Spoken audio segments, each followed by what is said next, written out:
We but mirror the world. All the tendencies present in the outer world are to be found within us. If we change ourselves, the tendencies in the world will also change. This paraphrased quote from Mahatma Gandhi is the basis of the program you are about to hear. I'm Daedalian, and this is Shining Stars, a program dedicated to searching out and bringing attention to individuals and organizations that are fostering positive change within our community and within our world.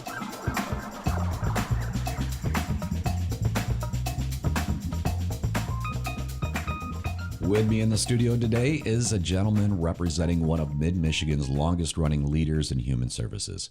He has an educational career that includes an MBA from Western Michigan University, a bachelor's degree in social work from MSU, and it leads all the way back here to Lansing Community College, where he got his start. His name is Antonio Botello III, and he oversees the Gateway Division of Child and Family Charities as Director of Programs and Operations. Since 1911, the organization has been protecting and strengthening families in need. Welcome to the show. Good morning. How are we doing this morning? I'm doing excellent, and I appreciate you coming in and talking with me a little bit here on Shining Stars. Let's get started off by giving a little explanation of what Child and Family Charities is all about, and of course Gateway as well. Absolutely. So Child and Family Charities has been serving our community for over 100 years. We have a wealth of different programmings that we run within our organization, and so they vary. So we are a child caring and child welfare institution. We have our child welfare division that does foster care adoption, licensing, and foster care residential care. We have our teen court division that works with young youth in schools and with the restorative justice model and prevention. We have our family growth centers that focus on family education and supporting youth with infant children. So we have respite care there as well. And then we obviously have our Operation Good Cheer that we collect Christmas gifts and we give those out to foster care youth in the entire state of Michigan. And then with our Gateway division, we are the Runaway and Homeless Youth division. And so we have a street outreach team that goes out into the community and really informs our youth of what access they have to sort of eliminate homelessness and give runaway youth somewhere to go other than the street. With that, we have our shelter living, and then we have our transitional living programs as well. That is apartment living here in our community. So that is a whole lot of stuff. That is a ton of stuff that we do at our organization, but that's why I'm so proud to be part of the Child and Family team.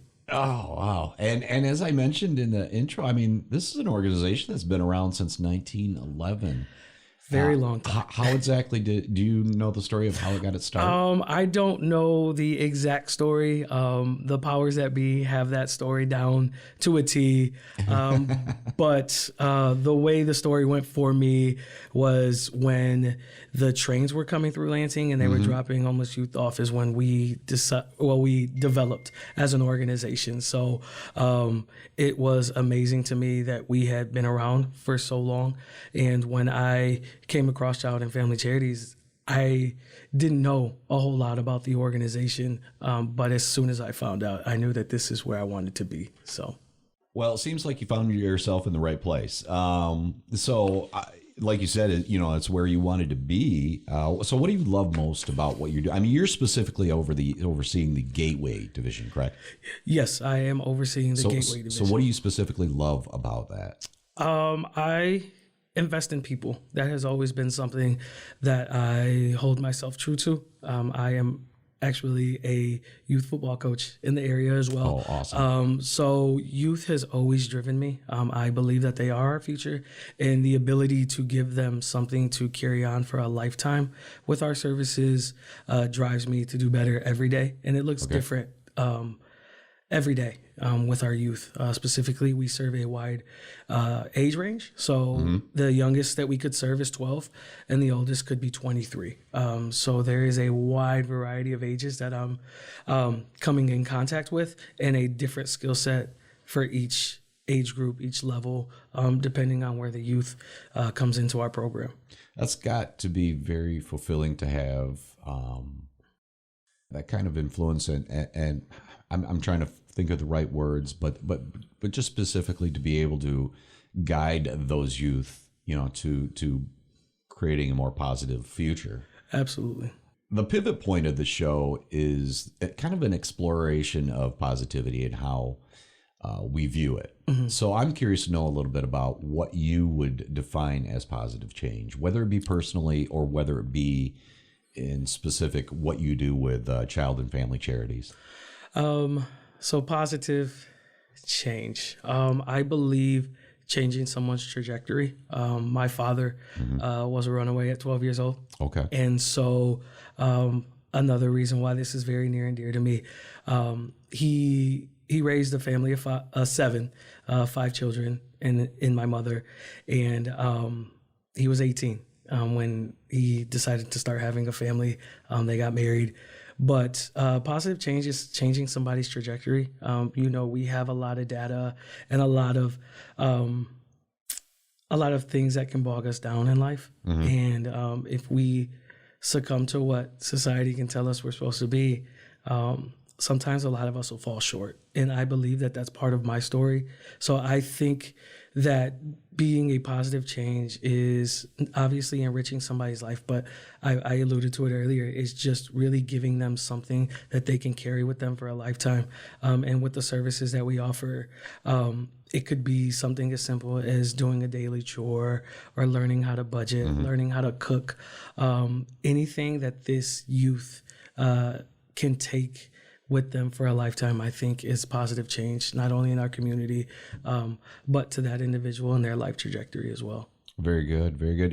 And I mean, you definitely were more eloquent on stating the way what I was trying to get to, and that is changing that trajectory. Mm-hmm. Do you feel like your father's background kind of influenced the direction you've taken in life? Yes, I believe that was a big part of it. My mother actually started as a temp secretary at another local nonprofit organization here in the area. And so there was a lot of volunteering, like postal food drives and walk for warmth. A lot of those things I was participating in at a very young age. And really, I think that nurtured the drive that I have for human services in serving people. Okay. And based on what I can tell, when you sent me the information about, kind of your path and where you got to, you went into social work at MSU. Mm-hmm. Of course, after that, you finished up with a master's from Western administration. And it seems like you kind of were on a path, like you knew where you wanted to go. I would like to say that was my story and I knew where I wanted to go, but that was actually not my story. I actually, I initially came to LCC and then I stopped attending, and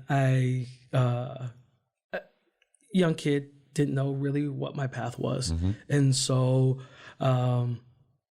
made a lot of financial decisions based on financial aid, a lot of those things, and tanked here my first time around. And did you return to LCC? I did return to LCC after the birth of my first child, is when I decided, okay, you may need to get serious about something in your life. And so I had to appeal to get back into school and appeal every semester I attended here at LCC to remain at LCC. Thankfully, I had a great academic advisor at the time, Felipe Lopez Susauta, and I think he is the Associate Dean of Student Services here at LCC now.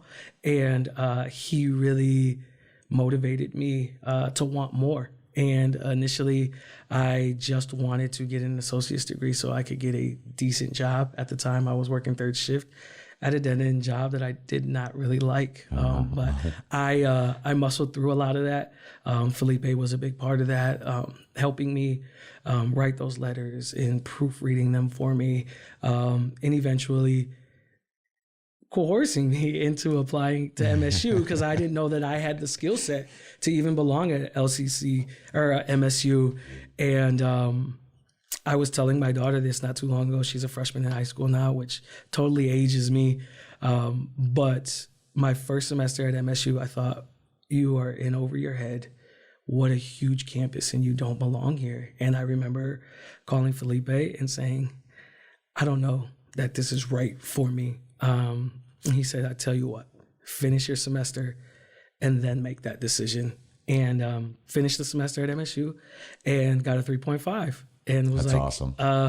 Okay, maybe you do belong. Maybe there are bigger plans for you. And he actually showed up at my MSU graduation as well. So great individual, great advocate for college youth. And I just think if it wasn't for him, I am a first generation graduate student. So without him, I had no guidance and I didn't know what college looked like. And I still am the only family member who has his bachelor's degree and now master's degree. So I am trying to shoot for the stars. That is awesome. I am so happy to hear that you had like such a great experience, first of all, at LCC, but to go even beyond that you met Felipe and he, went even beyond here at the college. Mm-hmm. He as being a part of your life and helping you guide you down the road that you needed to, or as you put it earlier, on the right trajectory. Absolutely. So that's awesome. Yes. Positive change, right? Yes, that's what it's all about. So you've got a new facility coming up as a part of Child and Family Charities. Is that right? Yes. Daedalian. We do have a new facility that we're hoping to move into. I think the entire campus will be done. I believe the projection date is 2023. We obviously will have our shelters on that campus as well. So we are trying to become a hub here in the city of Lansing. We are working on constructing the new Green Lawn campus over there where the old McLaren used to be. Obviously, they just moved out of their facility, and we are looking to move into our new facility soon. Very cool. And you said what was the projection date as far as when that was going to be done? The projection date for the entire campus being completed, we will be getting the campus completed in sections, but for the entire project to be completed, we're hoping by the end of 2023 that we will be completely moved in and Child and Family Charities will have a new home. Okay. And what do you anticipate that this will offer Child and Family Charities that you don't have at the moment? Well, I believe we will be centralized in the heart of the city. So right now you're at multiple facilities? We are at multiple facilities. Okay. We are spread out among the community now. We will be centralized, and we hope to bring in some community partners as well into our facility, and again, be that organization that can serve this community in a multitude of different ways. We obviously do so currently, but we're looking to grow, and we're looking to begin a new chapter in what Child and Family is to the Lansing community. Okay. I usually like to, I believe you work with volunteers, correct? I Yes, usually sir. like to mention it for anybody who's out there wanting to do their own positive change. So what type of work would a volunteer be involved with as far as CFC goes? Okay, so we have a wealth of different opportunities for volunteers to come out and help. Operation Good Cheer is normally a really big task that we have, and always welcome volunteers to help us with Operation Good Cheer, collecting gifts, separating them, and ensuring that they're getting to the right locations. We obviously have we have spring clean events and winter clean events at our shelters, just to spruce up the place, get rid of old things, really get some really good cleaning into our shelter livings. And then with our street outreach team, they go out, they give these care packages to a lot of the youth in the community, getting a lot of those things put together so that we can hand out things like toothbrushes, socks, and snacks, things like that for our youth to take advantage of. Those opportunities, again, you can follow up on our website at childandfamily.org. Okay. Do you find that sometimes some of the youth that you work with, do they become involved as a part of it? Absolutely. Of the organization? So currently we have an individual who was a resident of our shelter and is now currently employed under the child and family umbrella. And so to hear his stories and his passion of how this place has changed his trajectory, I think is amazing. So yes, we do have a lot of our youth come back and give back because of the care and the thoughtfulness of not only the agency, but the individuals they interacted with. Very cool. Again, what was that website, just in case folks didn't catch it the first time? Yes, it is childandfamily.org. And you also work with financial donations as well? Yes, sir. Yes, sir. You can do all that on the website. And bear with us, we are redesigning our website as well, so there may be some construction here relatively soon. Okay, I alluded more to what you love most about the organization itself, but I would like to know you specifically. You as a person, what do you love most about what you're doing? So that is a twofold question for me. So with a history or with a background in social work, I love to watch our youth grow, and I love to see them develop whatever skill set that they did not have coming in. And so, again, it could be something as small as doing a chore on a regular basis, or even learning how to budget, second chance baking, what a credit score is, the importance of medical and oral care in their life. I think anything that they can take with them moving forward is amazing. But when I got into my administrative role, it heightened for me. And so not only do I get to see these youth grow, but I get to watch some of the employees that I oversee grow as young social workers in the field, and watching them help these youth develop, but also watching them develop in their professional careers. I think it is very inspiring to me. And that there are still individuals out here that want to make positive change in the community. And I think their fire fuels my fire. And so getting to see that from a different perspective as opposed to directly involved in it, I think has been a enlightening and enriching event for me. I cannot express how